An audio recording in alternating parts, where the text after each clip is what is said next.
Assalamualaikum warahmatullahi wabarakatuh. Selamat malam teman-teman semuanya. Hari ini aku akan menjelaskan tentang etika penggunaan kecerdasan buatan atau AI dalam pembelajaran di sekolah dan perguruan tinggi.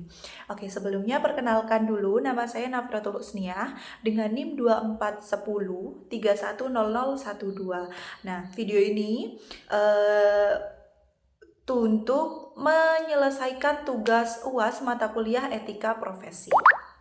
Saat ini kita itu hidup di era digital. Nah, di mana perkembangan teknologi itu semakin pesat. Salah satu teknologi yang paling banyak dibicarakan adalah artificial intelligence atau AI. Nah, AI itu merupakan teknologi yang mampu meniru kemampuan manusia, seperti berpikir, menganalisis informasi, menjawab pertanyaan, bahkan membuat tulisan dan gambar. Nah, dalam dunia pendidikan, AI memberikan banyak kemudahan. Misalnya, AI dapat membantu mencari referensi belajar, menjelaskan materi yang sulit dipahami, menerjemahkan bahasa asing, membantu menyusun kerangka tugas, hingga membuat soal latihan. Nah, karena kemudahan tersebut, penggunaan AI semakin meningkat di kalangan siswa, mahasiswa, maupun guru. Namun, di balik manfaat tersebut, muncul berbagai persoalan etika. Banyak orang mulai menggunakan AI bukan sebagai alat bantu, melainkan sebagai pengganti proses berpikir. Nah, inilah alasan mengapa etika penggunaan AI menjadi sangat penting agar teknologi tetap mendukung tujuan pendidikan, bukan justru merusaknya. Selanjutnya adalah masalah penggunaan AI dalam pendidikan. Nah, masalah yang pertama yaitu ketergantungan terhadap AI. Nah, saat siswa selalu meminta AI mengerjakan tugas atau menjawab soal, mereka menjadi kurang terbiasa berpikir kritis dan memecahkan masalah sendiri.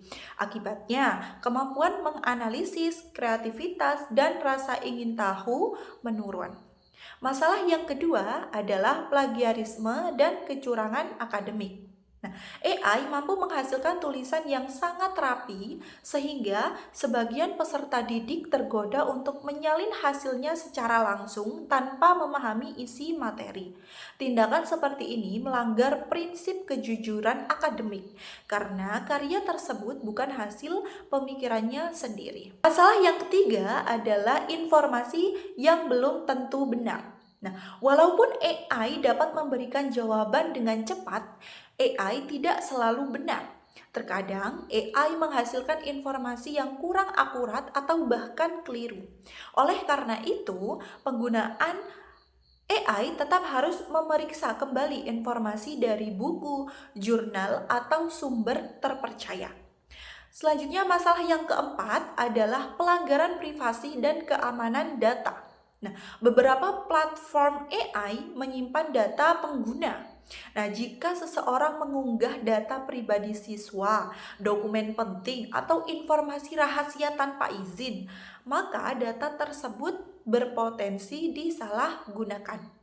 Dan masalah yang terakhir adalah kesenjangan akses teknologi. Tidak semua siswa memiliki perangkat yang memadai atau akses internet yang baik. Hal ini dapat menimbulkan ketidakadilan dalam pemanfaatan AI di dalam dunia pendidikan. Selanjutnya yaitu hubungan AI dengan kebijakan pemerintah. Nah, pemerintah Indonesia sebenarnya mendukung pemanfaatan teknologi dalam pendidikan. Hal ini terlihat melalui transformasi digital pendidikan dan penerapan kurikulum merdeka yang mendorong penggunaan teknologi sebagai bagian dari proses pembelajaran. Nah, selain itu, pemerintah juga mengembangkan program literasi digital agar masyarakat mampu menggunakan teknologi secara aman, cerdas, dan bertanggung jawab. Artinya, pemerintah tidak melarang penggunaan AI, namun penggunaannya harus tetap memperhatikan etika, karakter serta integritas akademik. Guru juga didorong untuk meningkatkan kompetensinya agar mampu memanfaatkan AI secara bijaksana dalam proses pembelajaran. Selanjutnya, yaitu analisis berdasarkan prinsip etika profesi.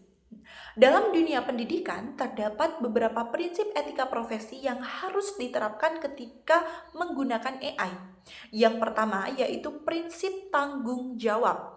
Nah, seorang guru dan dosen memiliki tanggung jawab untuk membimbing peserta didik agar menggunakan AI sebagai alat bantu belajar, bukan sebagai pengganti proses belajar. Yang kedua adalah prinsip kejujuran. Peserta didik harus jujur ketika menggunakan AI. Nah, jika AI digunakan dalam penyusunan tugas, maka penggunaan sebaiknya mengakui bahwa terdapat bantuan AI dalam proses pengerjaannya sesuai dengan aturan yang berlaku. Yang ketiga yaitu profesionalisme. Nah, seorang pendidik harus terus mengembangkan kemampuan mengikuti perkembangan teknologi sehingga dapat memanfaatkan AI secara tepat. Yang keempat adalah keadilan. Semua peserta didik harus memperoleh kesempatan yang sama dalam menggunakan teknologi. Jangan sampai AI hanya dimanfaatkan oleh kelompok tertentu sehingga menimbulkan kesenjangan. Dan yang terakhir adalah integritas. Integritas berarti menjaga keaslian karya, menjunjung tinggi kejujuran, dan bertanggung jawab atas hasil pekerjaannya sendiri. Oke, selanjutnya yaitu bentuk pelanggaran etika. Beberapa contoh pelanggaran etika yang sering terjadi antara lain. Yang pertama yaitu menyalin hasil AI tanpa mencantumkan bahwa AI digunakan sebagai alat bantu. Yang kedua yaitu menggunakan AI saat ujian untuk memperoleh jawaban secara tidak jujur. Yang ketiga, membuat karya ilmiah sepenuhnya menggunakan AI tanpa proses berpikir sendiri. Yang keempat, yaitu mengunggah data pribadi siswa atau mahasiswa ke platform AI tanpa izin.